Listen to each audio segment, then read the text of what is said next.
There you go, a little bit of the Tennessee Waltz to get us started off tonight. I've been in Texas for the last week, so it's kind of nice to be back home here in Tennessee. I grew up in Texas and had a great time being back there for a few days, visiting family, but it's always good to be back here in Nashville, Tennessee. So, all right, as you guys have questions, go ahead and type them in, and type them in all caps, and we will try and put some up there, and I will get to as many things as we can. If you have had problems, something that has stumped you in your guitar learning, maybe it's a chord situation or a note reading or a theory question or something like that, now's your chance. We haven't done one of these. I look back, we haven't done one of these in about 8 months. We've been so busy with guests, and which has been great because I haven't had to play all that much, but I miss the interaction of helping people out. So Mark Colder is asking, Steve, what are some tips for getting a good live tone from an acoustic that's plugged in? All right. Well, here's the scoop with that. I always like to go through some sort of a processor when I'm running my acoustic. Now this one is a McPherson acoustic, and so it sounds great pretty much right out of the gate. But most of them are going to need to run through some sort of a processor. Now I don't know whether we can get a shot of it or not, but currently I'm using the Fishman Platinum Pro EQ here on my little acoustic rig here, and this is just a little bit of acoustic DI that I can run an XLR line out to the sound system, which is what you're hearing right now. Now I'm able to do a little bit of EQ with that if I need a little bit more bass, a little bit more high end. Usually with under saddle pickups like this, you're going to get a rather brittle tone, so you need something that's going to kind of take some of that harshness out of the way. And so this does that pretty well. And then it also has a feature where if I click it on, if I'm doing something strummy, let me see if I can get a pick here. So if I'm doing something strummy, I have it at one volume, but if I change to do something, so if I'm strumming something,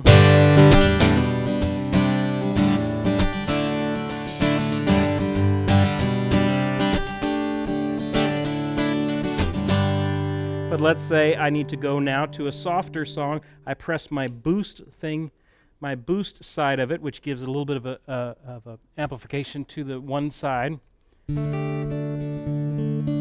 And so I can play quieter, but yet it's still a nice full sound going to the system. Okay, it's got a tuner and other things on it too. And then the blue unit right here is just a little bit of a delay. Hopefully, I can't really hear what you're hearing, but hopefully there's not too much of a delay in there. And then the red unit is just a little TC Electronics Hall of Fame reverb, and that just adds a little bit of room to the sound, a little bit of space to the sound. So that's all I generally run through when I'm doing acoustic. I've played acoustic for the last 4 days last week, and this is exactly the setup that I use. So what do I think is great for getting a good live tone from an acoustic? You need some sort of a processor so you have some control over your sound. You can get the right volume that you're looking for. You can also control the sound, contour it some ways as well. This is an EQ. The Fishman I've also used the Aura Spectrum Fishman, which is great. That's a little bit more of a modeling acoustic guitar thing, but it sounds amazing, and that's a great unit too. Fishman puts out some really great acoustic guitar processing type units. Now, some of the other guys that have been in here, like Joe Robinson, he's running through an AER, an amp, which is a great little amp made especially for acoustic guitars. And you can take a direct line right out of the AER and take that to the system. So that's what you were hearing Joe play through in our last live lesson a few weeks ago. So that's what I like to do for a good live tone. I like to add just a little bit of reverb, unless I'm in a situation where the sound man is able to add a little reverb on his own and knows how to do that and to get a good sound with it. If he's competent at the board and he can give me a good reverb, then I generally don't add it here. But since we have none of that here and I have to just go direct, I add a little bit of reverb there. So that's generally what I use. Rick Ramito is saying, what is included as technique practice? Okay. Now, it depends on what you're trying to accomplish. About a third of your practice time generally should be devoted to technique, getting your fingers to cooperate a little bit more, not necessarily playing a song, but working on scales or arpeggios or intervals or anything like that that's technique oriented. So it depends on what technique you're trying to work on at the moment. Rick, if I was working on, let's say I was trying to work on sixth, if I'm trying to get sixth down, let's say if I was doing it in G, because I've been in G here.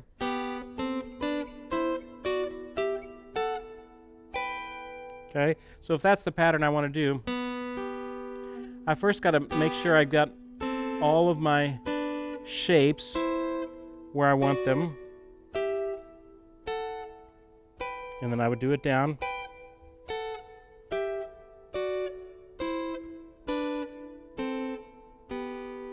I would maybe do it in different combinations, maybe going.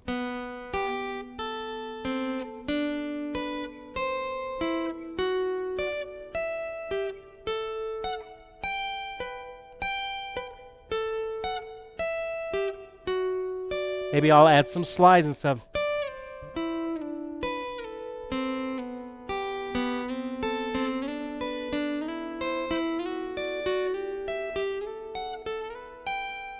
So I take a concept, whatever technique concept I'm working on, and I don't want to just play it up and down, okay? Oh, I did it one time, that's good enough. No, I really want to know it. I mean, that's the whole idea, is that I really want to understand what the concept is. So I play it up and down, make sure I've got what I need to get, and then I start varying it. Maybe I'll put it in different keys. Maybe I'll do them in F now.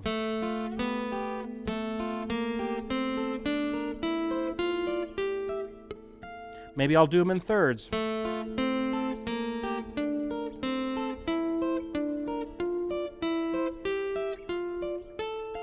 Now, there's no magic in the different variations. What's important is that I want to understand everything I can understand about that. Some guys, if they're working on a scale, they just play it up and down. They think they've done it. Well, that's not going to help you much at all. If you're doing a scale, let's say I was doing maybe a G scale.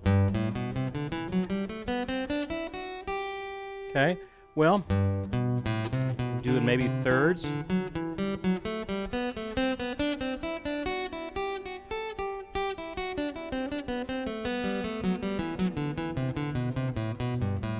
Maybe I can do triads.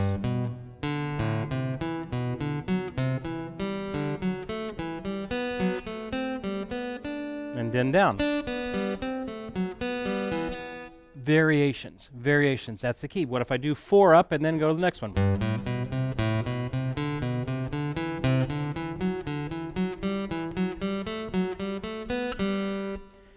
So think of these different variations that you can do. to try and get the scale or concept, whatever technique that you're trying to work on, down. And then I would work on it with a metronome, where I can play exactly with the time. And then maybe I'm slowly increasing that. Start at one point, notate it down in your little practice notebook. Today I was able to do this at eighth notes at 83 beats per minute or whatever. And then tomorrow you come in and you see if you can get it to 85. Next day to 87. By the end of the week, you'll find you're at 112 or something like that. Then you're really starting to make progress with technique practice. What the trap is we go, oh, I know I should do scales, and you go up and down once and you think you're done. Well, you haven't learned anything there. You've just kind of gone through it once. You got to explore it. The whole idea is that you have that concept as a tool to when you need it in a solo or needed to use it in a song, that it's ready to go. All right. Lynn Richardson. Is it normal to need to retune several strings if you use a capo high on the 7th fret? Depends. Good question. Depends. Unfortunately, I don't have a capo here with me at the moment, but a capo, a traditional Kaiser sort of clamp capo, is going to really clamp those strings very hard. And oftentimes, if you're not paying attention, it will pull those strings out of tune. And it has a tendency, thank you, Stephen. Can you give me that? Great. Thank you. To my lovely assistant, Stephen. He's producing. He's handing me capos. He's a man of many talents. Okay, here we have a traditional Kaiser capo. These are great. You can get them everywhere. We love Kaiser. I've got boatloads of these. Okay? Now, but it's basically a clamp, and I can't really control how hard it's hitting the strings. So if I put it up here at the 5th fret, thing I want to do with capo is I want to not be sloppy with it. I don't want to do kind of sideways like that. I want to put it hugging up right behind the fret that I'm going for. So I don't necessarily want to put it here. That's too far away. It's going to buzz and not make good sound. See? But when I put it right behind that fret, just about maybe a 1/4 of an inch or so, suddenly I've got a good strong sound. Now, capos are great up until about the 7th fret. You don't really use them too much practically above the 7th fret just because you kind of run out of neck. But 7th fret, you can still get some good, nice things happening at the 7th fret.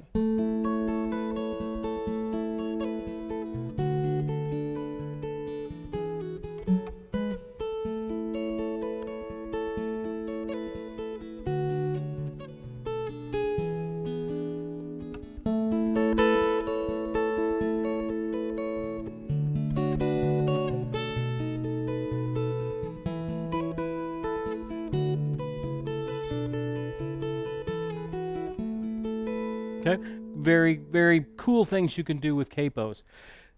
But you got to be smart with them. If these Kaiser ones have a tendency, if you're not careful with them, to tend to pull your strings out of tune. So sometimes I'll use like a G7 capo, which is almost like a mini ratchet. So it just gets enough pressure on the strings to make good contact, but not so much that it bends that string out of tune. And if I have time, I try to retune when I'm up here using a capo, because ever so slightly it's tugging at those strings. Now, if I'm in the heat of battle, if I have to go off and on and on and off, I just want to be careful that I don't land it sideways. It's going to tug it, or touch it while it's on there, and that will tug it different ways as well. So the first problem, Lynn, I would suggest with that is well, two things. Make sure your capo is not gripping it so tight that it's bending the strings out of tune. Second thing is, if it only does it maybe higher up on the fretboard, you might kind of check if your capo may not be the problem. It may be your frets and maybe the intonation of your guitar. So if it's an acoustic, you don't have much choice. But if it's on an electric, you can change these where these strings are coming over the saddle, and maybe your guitar might need to be intonated. If it's tuned open but not tuned when you play a chord higher up the neck, that's usually the first thing to check is the guitar's intonation. Pat Lindgren, who I'm going to see in a week from now. She's coming to our guitar gathering, and heading up, Pat is graciously going to head up our beginners jam group, which is going to be a lot of fun. Pat is saying, are you going to go over that at the guitar gathering? I don't know what you're referring to. That is maybe Capo. So I'll try and touch based on Capo stuff if you need me to. Jody J is saying, what are tips for getting vibrato? Okay. Well, let me grab my electric here, and let's talk about vibrato for a second. So here's my electric. Okay. So if I want to get a vibrato, there's a couple different ways I can do it. I can do it with my hands, with my fingers.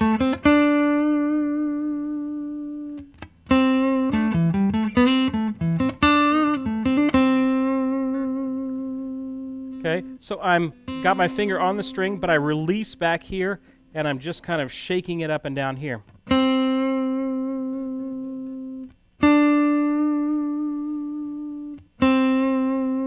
Now there's also a subtler vibrato that you can do by rocking side to side.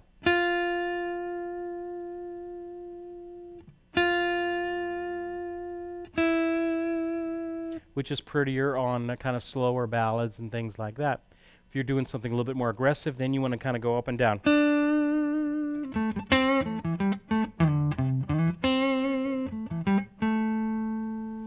The main deal with that is control, and it doesn't happen naturally. You got to practice it.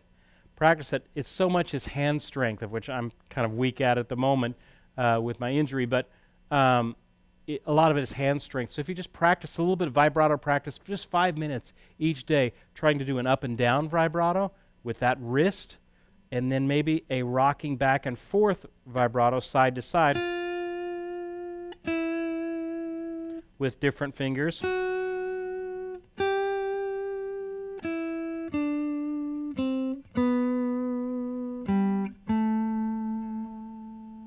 Okay. Hope that helps, Jody. Heavy 1192 is saying, if you could only listen to one album for the rest of your life, what would it be? Oh, wow. That is a loaded question. Sgt.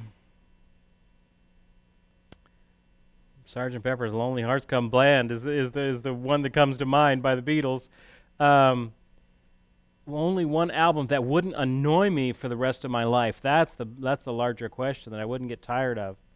I don't know. Good question. Let me think on that a while. Sometimes I love. Depends on what mood you're in. You know, sometimes I'm going down the highway and what I want to hear is Johnny Highland loud, and so I just put on some Johnny Highland and crank it way too loud and crank the windows down and head down the highway. Sometimes I'm in the mood for that. Sometimes I just want to relax a little bit, and so things that are too aggressive like that just don't help me relax. So it all depends on what I'm trying to get out of it. Doug H. is saying, do you use the compressor knob on my Fishman pedal? Is that what you're saying? Sometimes I do, Doug. If I know I'm going to be jumping back and forth between aggressive strumming and delicate finger picking, then I will use that compressor knob a little bit and then crank everything up a little bit so that my sound doesn't get too wide in its volume range. If I don't use the compressor, then your sound is what it is, and you have really big louds and really soft, quieter stuff. And so a compressor, it kind of squishes the higher ones down to a more moderate level, but then if you raise everything up, then you end up with an equivalent of raising everything up to a more balanced level. So the idea is not to use it so much your sound gets a really weird, strange sound with that. So, but you use a little bit of it. You want it activating a little bit when you hit those higher notes, just to kind of bring the edge off the volume on those higher notes. Okay. Wolfgang is saying, can I please explain a good pedal setup for acoustic, classical, and jazz guitar? Okay. Well, acoustic we've already talked about. I have some sort of a processor. Then if I want to have any sort of, a delay or a reverb, I'll add that as well in my acoustic rig. Now I also have on my acoustic rig a little ditto looper, which I don't really use in live situations, but if I'm practicing, those little ditto loopers are great for getting some help when you're practicing. So that's generally what my acoustic rig is. On classical, which I had to play this weekend as well, which my classical is the pickup volume that's coming out of the pickup is so much smaller than what's coming out of this big old McPherson with its battery and all kinds of stuff in it. My classical doesn't have that, so I've got to goose it, really crank it up here to get enough signal to make it work. And then I EQ it to taste. For jazz, okay, so here I have my Telecaster. Let's say I wanted to get a jazz sound on it. I'm running through a fantastic little Walter tube amp. Little Walter tube amps are great amps that are starting to kind of become more widely known. A lot of serious players in Nashville are playing them these days. You can look them up at, I think it's littlewaltertubeamp.com or something like that. The guys can find the link for it.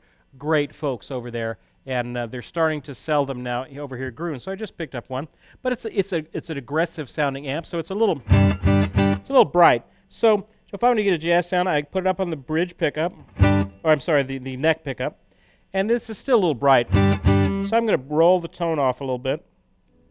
Let's put it about half the tone. That didn't make enough change. Ooh, so now I'm almost. That's too much.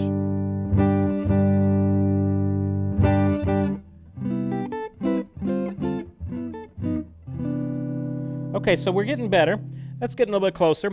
Now this Telecaster, it's not made for jazz, so I've got to really kind of.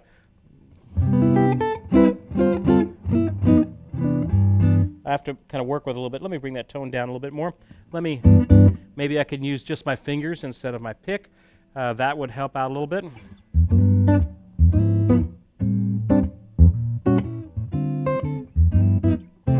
Okay, so if I want to play a little something jazz, let me just play this. Crank it up a little bit. Maybe a little bit of On the Sunny Side of the Street with a little bit different feel.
There you go. A little bit of on the sunny side of the street here. Get a jazz sound. So what do I typically do for a jazz sound? I run it clean, and I roll off the tone a little bit. And if I need to, use my fingers, kind of get a little bit more of a jazz sound. All right. Well, that's enough of that. Let's get on and let's give some stuff away. At the end of the show, we're going to be giving away our good friend Joe Robinson, who was here on the show 2 weeks ago. Joe was talked about his new program called Joe's 12, and you can go to joes12.com, and he is interviewing over 20 different major players. We're going to give away a Joe's 12 mentorship set at the end of the program, so that'll be the last thing we give away tonight. But it's an amazing thing. Let me see if I can. He sat down and got video footage and downloads and all sorts of things by amazing players. Tommy Emmanuel, John Jorgensen, Eric Johnson, Steve Vai, Robin Ford, Rodney Crowell, Keb Mo. Man, the list just goes on and on and on of him just sitting down with these great players and saying, hey, what was the most helpful thing for you in your learning? With the larger idea being mentorship. And then he recorded it all, put all these things down, all these lessons down, and that is called Joe's 12. They just released it this week, so you can check it out at joes12.com. It's got a great video of Joe explaining what the system is, and it's just like $12 a month, and you get these incredible lessons from these guys. So absolutely amazing. So check it out. We're going to give one of those away at the end of the program. But right now, let's give away a Groons mug. Man, this is the biggest mug I have seen in a long time. Someone is about to win the mug. And let's do that. Neil, ES335, our wonderful moderator, who has served us so selflessly. Let's send this to you, Neil.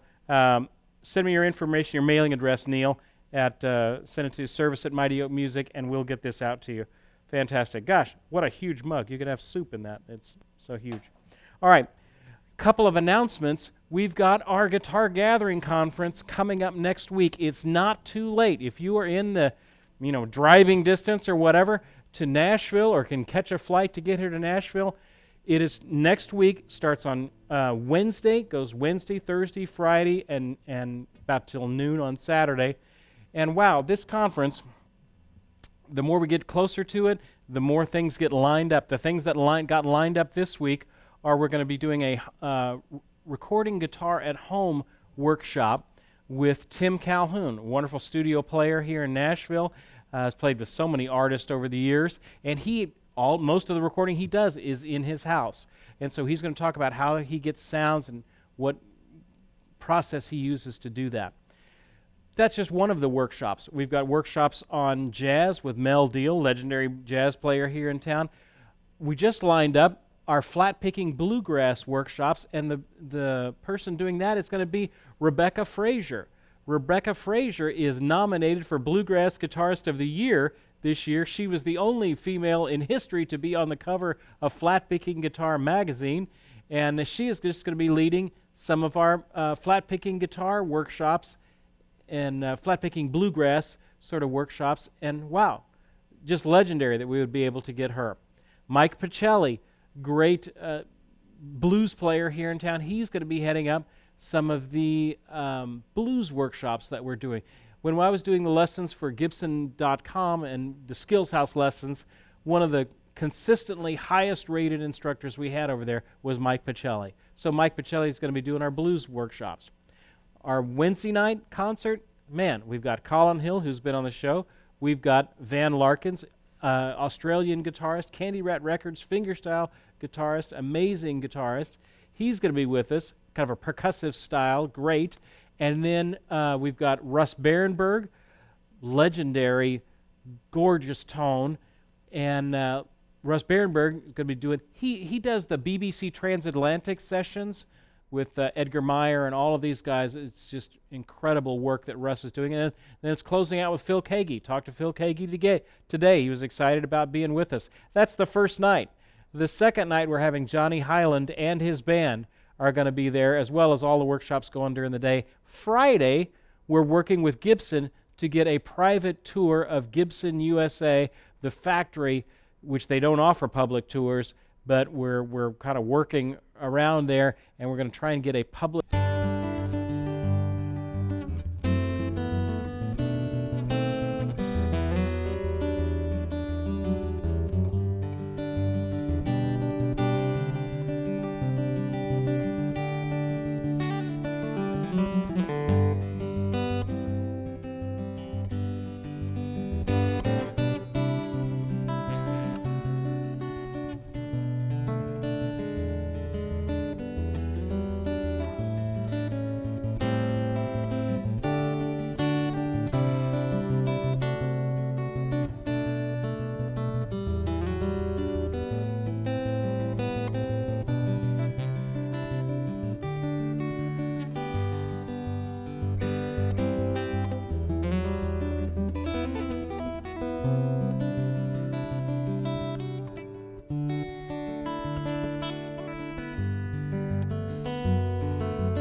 All right, we will see you guys next time.